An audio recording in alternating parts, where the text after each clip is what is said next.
Good morning বন্ধুরা।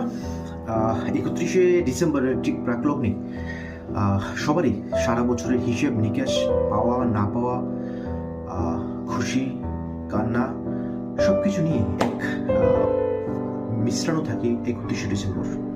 প্রতি মাসেরই একটা শেষ থাকে, অন্ত থাকে, ক্লোজিং থাকে, কিন্তু একটি বছরের ডিসেম্বরের 31 তারিখটা অনেকটা চাপের, অনেকটা অন্যরকম। কারণ সারা বছরের হিসেবটা কিন্তু এই ডিসেম্বর 31কে নিতে হয়।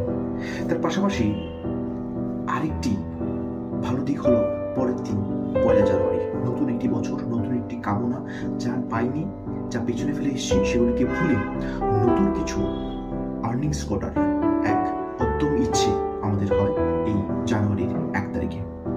অর্থাৎ একটি না পাওয়া পাওয়া হিসেব নিকেশের পরবর্তীতে একটা নতুন ভালো কিছুর সুযোগ তৈরি হয় আমাদের সামনে। তা প্রত্যেকটি খারাপের পেছনে একটা ভালো কিছুর আশা আকাঙ্ক্ষা আমাদের মনে জাগে। এই 31 ডিসেম্বর 1 জানুয়ারি সেটা আমাদেরকে বুঝিয়ে দেয় আমাদের জীবনটা ঠিক এরকম, কোনো কিছু পেলাম না বলেই যে সবকিছু শেষ নয়, তার পেছনে একটা নতুন কিছু শুরু আমাদের জন্য অপেক্ষা করছে।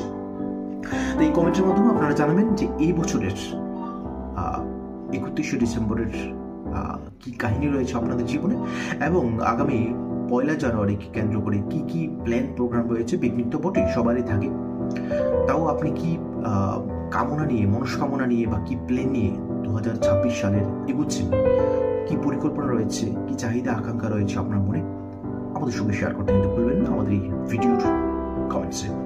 আপনাদের প্রত্যেকটি কমেন্টস আমাদের ভিডিওকে আরো বেশি